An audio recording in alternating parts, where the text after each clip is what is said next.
Avanzamos con la información. Ya está en línea con nosotros, vamos a hablar un poquito de todo, Julio Ibáñez, decano de la Facultad de Ciencias Económicas de la Universidad Nacional de la Patagonia.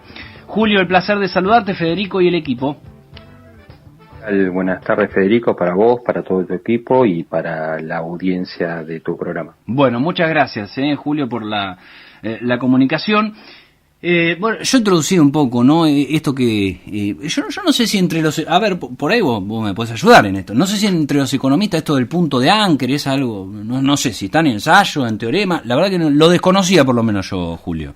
A ver, Caputo no es economista, así que no sé bien a qué se estará refiriendo. Bien. Pero de todos modos, también en esto hay que separar, digamos, la teoría de la gestión, ¿sí? Porque muchas veces cuando uno está en gestión, lo que en la mesa de café o en el paper académico escribe, la gestión es distinta. A ver, de hecho, pensan que el propio presidente de la nación tiene una mirada, digamos, desde la economía austríaca como línea, digamos, desde las ciencias económicas, pero que en la práctica la gestión de económica del gobierno no tiene nada que ver con esa línea, digamos, sino que es, son otros formatos, sí. Y que de hecho hay cuestiones, por ejemplo, con lo que es subsidios o ciertas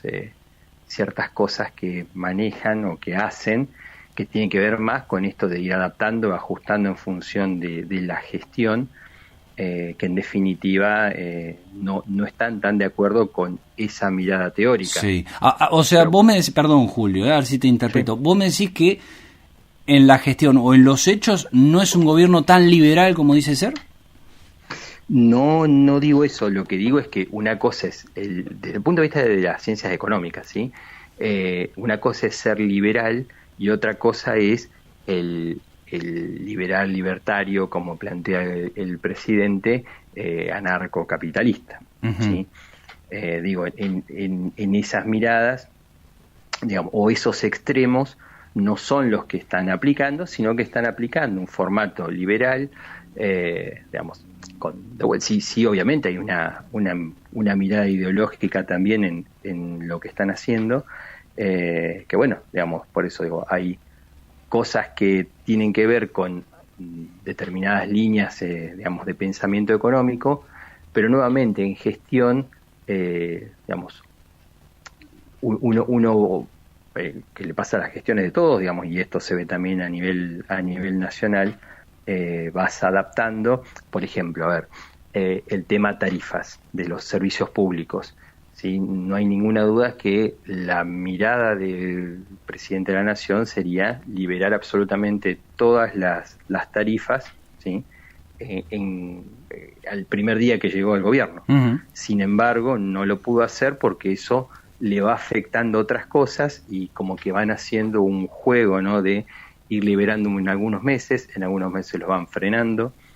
Porque si no sería imposible, digamos, la vida de cada uno de nosotros. Lo mismo pensar con combustibles. Entonces, sí.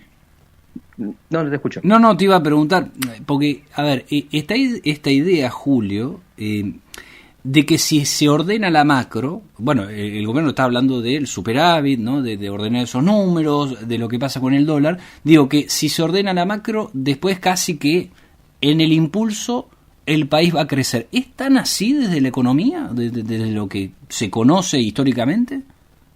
A ver, digamos, yo quiero ser cuidadoso en esto porque por ahí, digamos, la mirada de la ciencia, del economista en todo caso, parece fría en ese sentido, porque sí, che, ¿y las personas cuándo, no? Sí. Pero, digo, pensalo al revés. Es decir, si la macroeconomía no está ordenada, no hay forma de que se resuelvan el resto de las cosas. Lo que pasa que también es en qué camino o en cuánto tiempo se van resolviendo determinadas cuestiones y qué queda en el medio, ¿no? Sí. Entonces ahí las decisiones de política económica, bueno, claramente tienen que ver con sí la parte ideológica o de tomas de posición, digamos, en definitiva son decisiones políticas. No sé, por ejemplo, esto que el ajuste principal, digamos, de las cuentas públicas termine recayendo en los jubilados. Bueno, es una decisión política de cuándo recae ese ajuste y en qué momento, digamos, a ver, cómo generar esos aterrizajes, si se me permite la palabra, en los ajustes.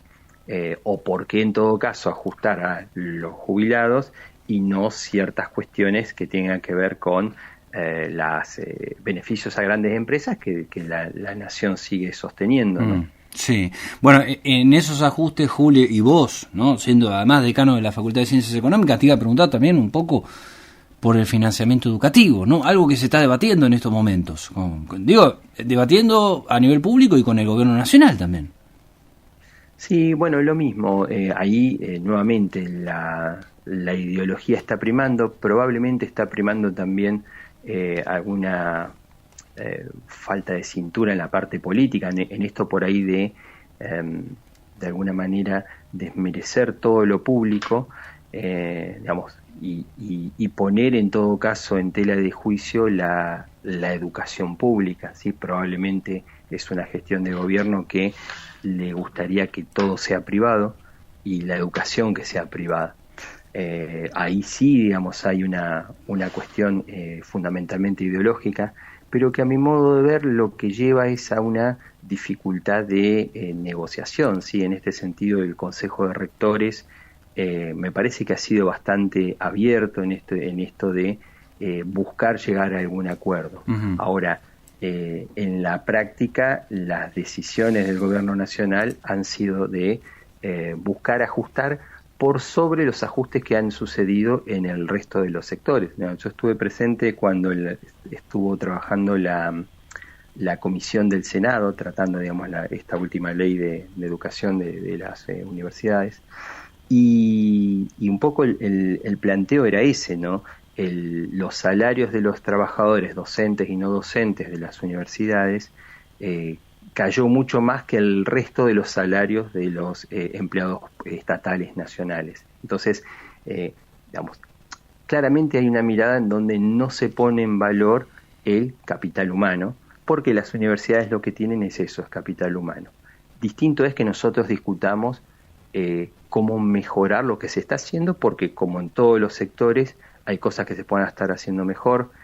Probablemente haya ineficiencias adentro también del sistema, digamos, y eso está muy bien que se vea, y está muy bien que las universidades, que administramos fondos públicos en definitiva, cuidemos esa cosa pública, porque no es plata nuestra, es plata de todos. Y en los momentos como en los que estamos viviendo, en donde todos tenemos que ajustarnos, bueno, está bien que todos nos ajustemos y que hagamos más eficiente el uso del recurso.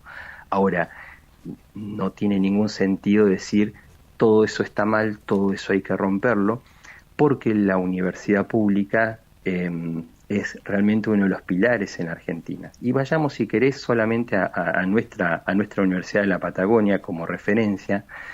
Prácticamente el 90% de sus graduados son primera generación en las familias. ¿Y eso qué quiere decir? Que hay una movilidad ascendente que da esta universidad.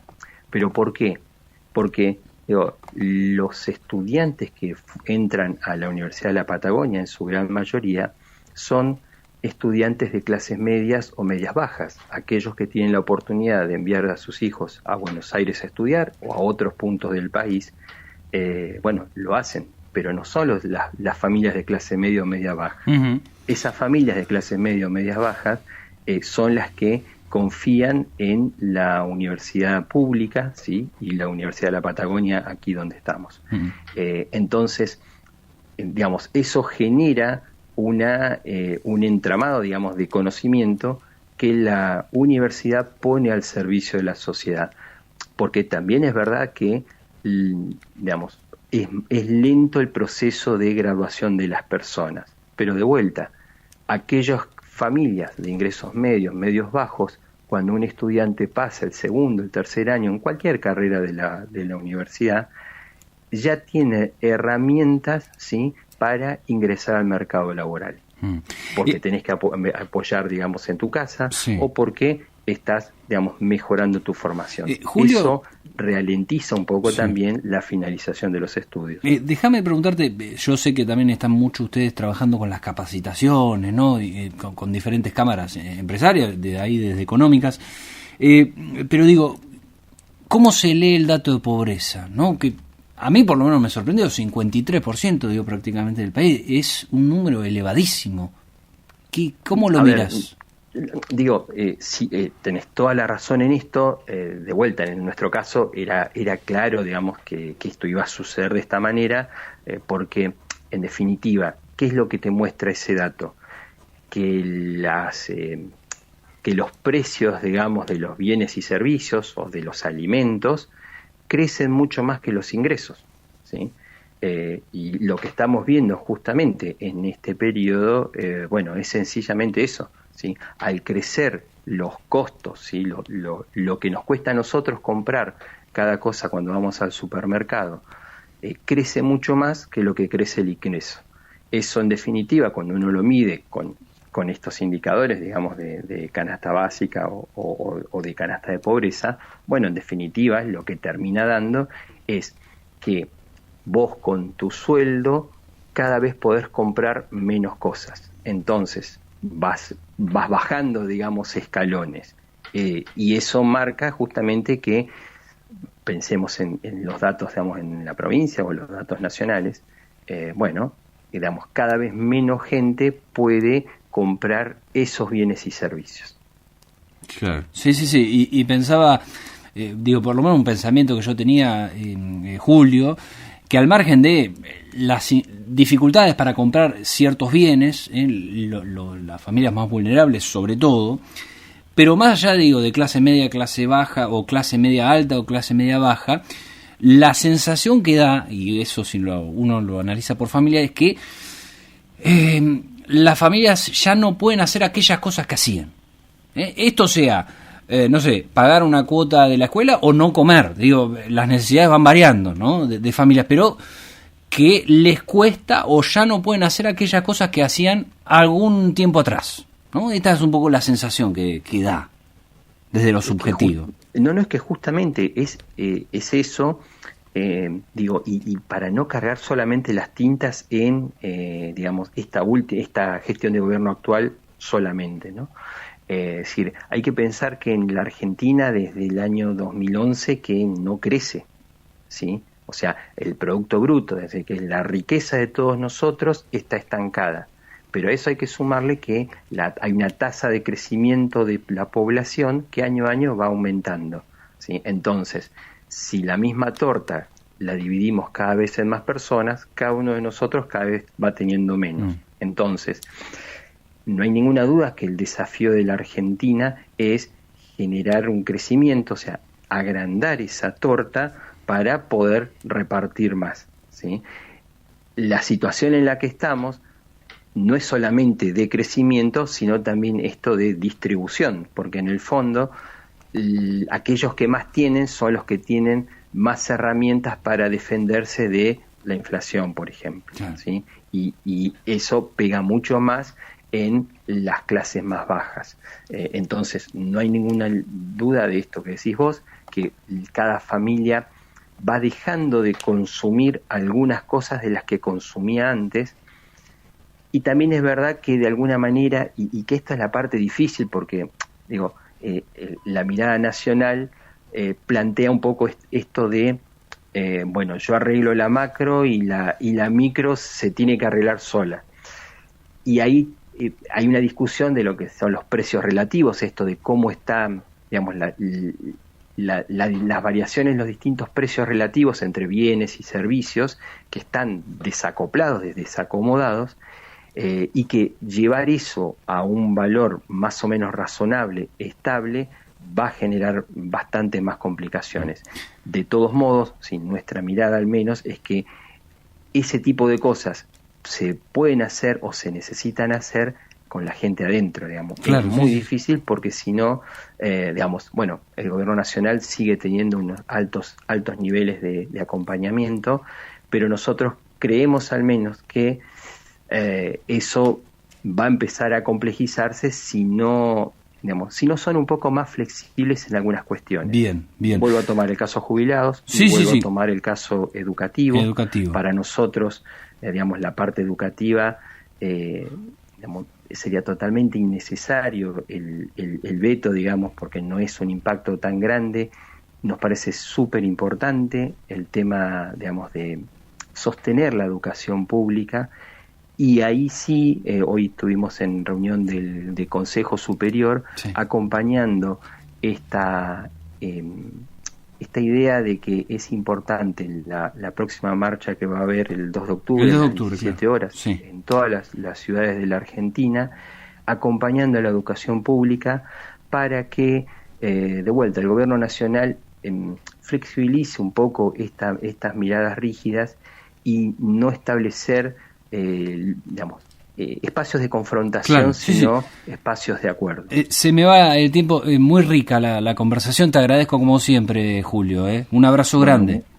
Un abrazo grande, un saludo a todos, y nuevamente invito a toda la comunidad que participe en la marcha universitaria del 2 de octubre. Ahí está, gracias. Perfecto.